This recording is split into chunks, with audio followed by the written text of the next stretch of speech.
Gentlemen of the Joint Assembly and honored guests, I'm proud to present to you the Honorable Daniel M. Dellinger, National Commander of the American Legion. Command.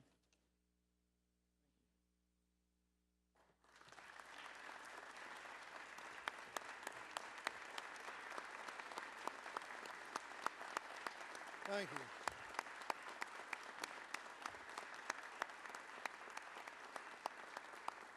Thank you all very much.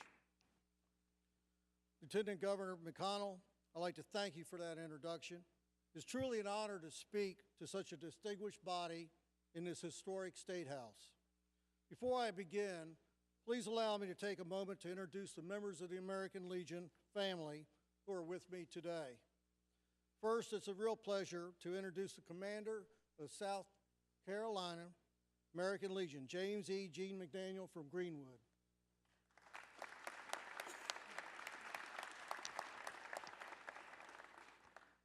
National Executive Committeeman from the Department of South Carolina, Mickey C. Taylor, Myrtle Beach.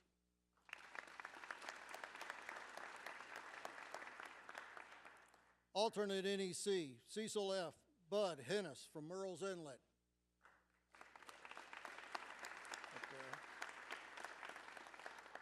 Department Adjutant Lloyd H. Woods of Columbia.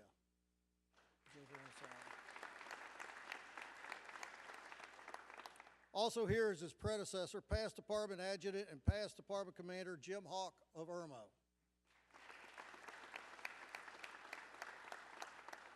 My trusted aide and fellow Virginian, Bob Renner.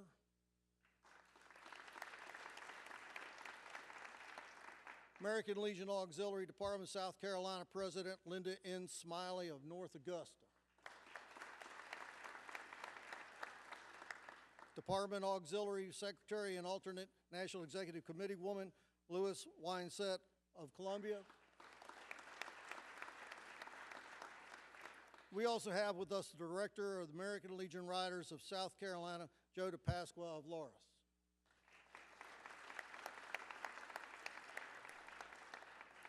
And our South Carolina liaison with the military, Bill Heil, Adjutant of Post 195 in Lugoff.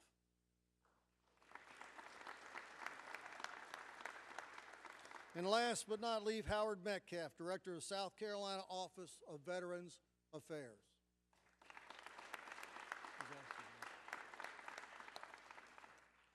On behalf of the 2.3 million Legionnaires around the world and nearly 200 Legion posts throughout the state of South Carolina, I would like to thank each of you for what you do for our men and women who serve in our military and our veterans of past wars. Ladies and gentlemen, in preparation for my appearance before you today, I visited the website of the South Carolina's Division of Veterans Affairs. What struck me wasn't the homepage, the benefits page, the resources or information about VA news and events. I printed a section that really caused me to reflect on why I'm here today. Almost 10 pages with 15 images each. Each image is a head and shoulder photograph of a young military hero on the South Carolina Wall of Valor. 140 names as of last week. The first image placed on the website belonged to Marine Captain Daniel G. McCollum of Irmo. He was killed in Operation Enduring Freedom on January 9th, 2002.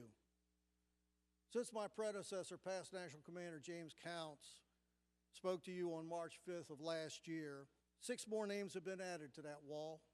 Most recently was Army Specialist Hilda Clayton of Augusta. Just 22 years old, she was a wife and a combat photographer. She attended training right here at Fort Jackson. She made the supreme sacrifice in Afghanistan on July 2nd of last year. Whether it is through the service in Iraq, Afghanistan, World War II, or any other American battleground, those who made these sacrifices delivered what President Lincoln called, and I quote, the last best measure of devotion, end quote. They died for their country. They died for their families. They died for you and me. They bring to mind a famous definition that, quote, a veteran is someone who at one point in their life wrote a blank check payable to the USA for an amount up to and including their life, end quote. The American Legion vows to always remember the sacrifice of this nation's heroes and their families. But whether a veteran serves in combat or in garrison, during peacetime or wartime, they took an oath to defend the Constitution against all enemies, foreign and domestic.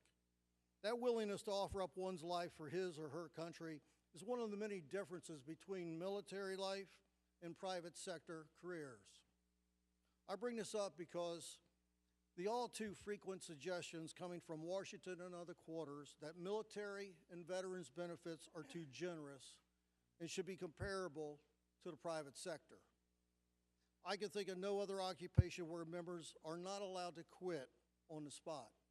Unlike civilians, military members are subject to the Uniform Code of Military Justice and face prison if they disrespect their employers. The so-called generous benefits of military life are available to anyone willing to enlist, uproot their children from schools and friends every 2 or 3 years, live in undesired locations, frequently separate from family members for long periods of time, and expect spouses to begin a new career with each change of duty station. Despite these hardships, most serve proudly and without complaint. But make no mistake, the American Legion is very frustrated by the latest round of military cuts being proposed by the Pentagon. At a press conference last week, the Secretary of Defense warned against becoming a hollow force. The American Legion believes that the administration's 2015 budget is leading us in that direction. Cutting forces to pre-World War II levels makes no sense in a world where countries such as North Korea, Iran, Pakistan could become viable nuclear threats to our very existence. Moreover, we do not know the exact nature and future wars and conflicts. The American Legion believes that we must be prepared for any scenario. It is also unconscionable to propose that members of military pay for part of their housing allowances out of their own pockets. Cuts to commissaries and increased TRICARE fees send a wrong message when you're trying to encourage quality men and women to pursue a career in our all-volunteer force. The American Legion will continue to call for an end to sequestration and insufficient defense budgets. Providing for the common defense of our nation is a responsibility required by the U.S. Constitution. One reason I'm so happy to be here is because this state really seems to understand the value of military service. With about 413,000 military veterans in South Carolina, the people of the Palmetto State know all about patriotism and sacrifice. Sadly, South Carolina lost a great veteran last month, General Pete Spraggins of Beaufort, who was beloved by his Army Rangers. His military career spanned 32 years. A veteran of both the Korean and Vietnam Wars, he introduced the Ranger's signature black beret. He came from a family lineage of military heroes that date back to the Civil War. From Francis Marion to William Westmoreland, some of America's greatest military leaders at one time have called South Carolina home. The state is also home to bases from every military branch, including Fort Jackson, which I visited yesterday. The young men and women there resemble the best of the best that America has to offer. When their military service ends, we need to serve these people as well as they have served their country. That means jobs, education, and access to quality health care. The American Legion is proud to sponsor of hundreds of Veterans Affairs each year, and we salute U.S. Representative Joe Wilson for hosting a fair yesterday in Aiken. We also want to express our appreciation and encouragement to Representative Stephen Goldfinch for his work on the South Carolina Military Service Integrity and Preservation Act, which adds criminal state penalties to those who fraudulently represent themselves as veterans to obtain financial benefits.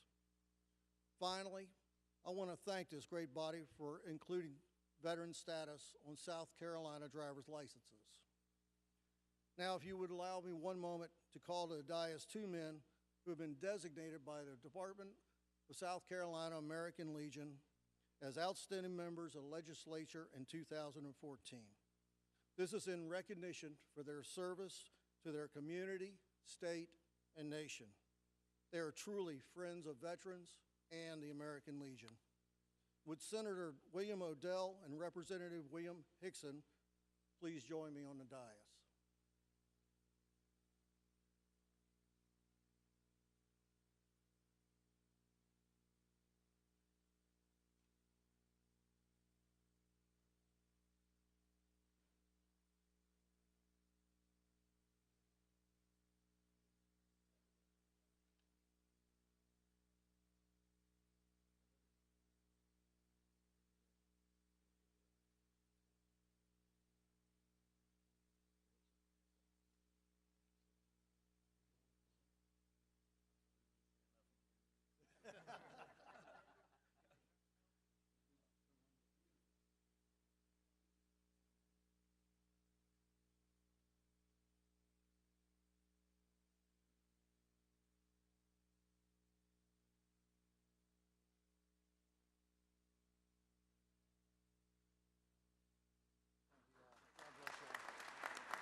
We appreciate all that you do on behalf of our veterans.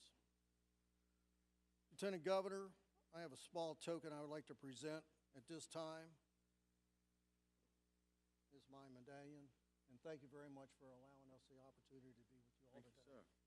Appreciate very that. much. Thank you.